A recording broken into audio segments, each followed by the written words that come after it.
গাছের আগা থেকে ডগা দিয়ে রান্না করতে বাঙালির হাত একদম পাকা। আমরা বিভিন্ন পদ রান্না করতে যেমন ভালোবাসি, তেমনি তৃপ্তি নিয়ে খেতেও ভালোবাসি। তো বন্ধুরা, একদম সাশ্রয়ী মূল্যে আমাদের হাতের কাছেই পাওয়া যায় অনেক পুষ্টিগুণ সম্পন্ন উপকরণ। তেমনি একটি উপকরণ হলো কচুরলতি। এর সঙ্গে ছোট মাছ যোগ করে রান্না করতে পারেন সুস্বাদু তরকারি। তাই আজ আমি ছোট মাছ দিয়ে কচুরলতির একটি রেসিপি আপনাদের সঙ্গে শেয়ার করছি। নমস্কার বন্ধুরা, আমি অর্পিতা, ভিলেজ মিল চ্যানেলে আপনাদের স্বাগত। তো বন্ধুরা, এই যে দেখতেই পাচ্ছেন আমার হাতে কচুরলতি। তো অনেক দিন ধরেই ভাবছি কচুরলতির রেসিপি আপনাদের সঙ্গে শেয়ার করব। তো বাজারে পাওয়া যাচ্ছিল না, এখন সবে সবে বাজারে উঠেছে। তা সকালবেলা কচুরলতি নিয়ে এসছে, সঙ্গে গুঁড়ো মাছও নিয়ে এসছে। তা ভাবলাম গুঁড়ো মাছ দিয়ে কচুরলতির রেসিপি আপনাদের সঙ্গে শেয়ার করি। তো আপনারা পুরো ভিডিওটা দেখুন। আমি কচুরলতিগুলো কেটে রান্নাটা বসিয়ে দিচ্ছি।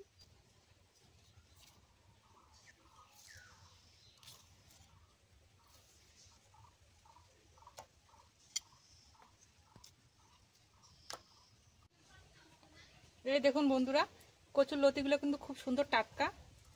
এটা কিন্তু দেশি কচুরলতি, আর বাজারে কিন্তু হাইব্রিডও পাওয়া যায়। ওটা খেতে অতটা সুস্বাদু হয় না, আবার দেশি কচুরলতি কিন্তু খেতে খুবই ভালো লাগে।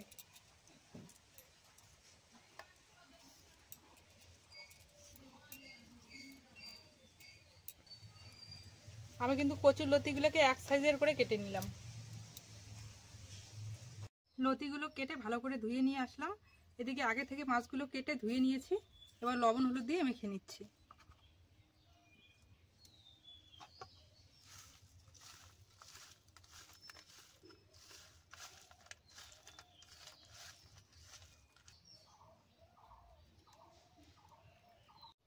উনান ধরিয়ে কড়াই বসিয়ে দিয়েছি। এবার কড়াইয়ে তেল দিয়ে দিচ্ছি, মাছগুলোকে ভেজে নেব।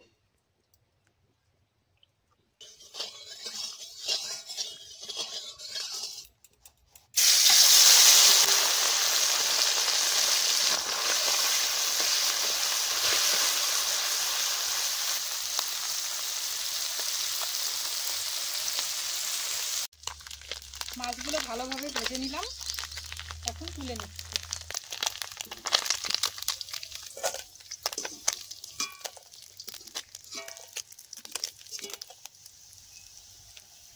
দিয়ে দিচ্ছি কয়েকটি কাঁচা লঙ্কা আর থেতো করা রসুন।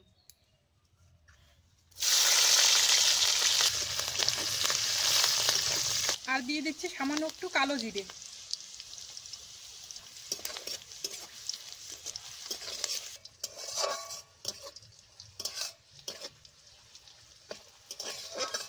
রসুন আর কাঁচা লঙ্কা ভালোভাবে ভেজে নিলাম।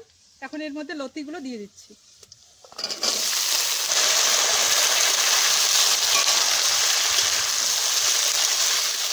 দিয়ে দিচ্ছি স্বাদ মতো লবণ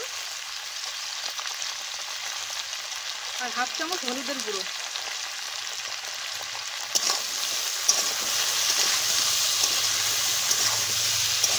লতিগুলো খুব ভালোভাবে ভেজে নিলাম। ভালোভাবে না ভাজলে কিন্তু অনেক সময় গলা চুলকায়। এখন এর মধ্যে আমি সব মশলাই দিয়ে দিচ্ছি। মশলার মধ্যে আমি দিয়ে দেবো 1 চামচ জিরে বাটা আর 1 চামচ সর্ষে বাটা।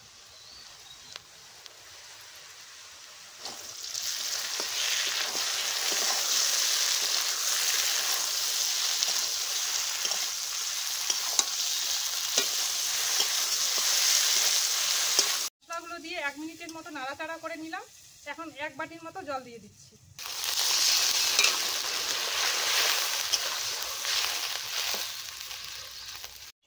জলটা ফুটে গেছে, এখন এর মধ্যে ভেজে রাখা মাছগুলো দিয়ে দিচ্ছি।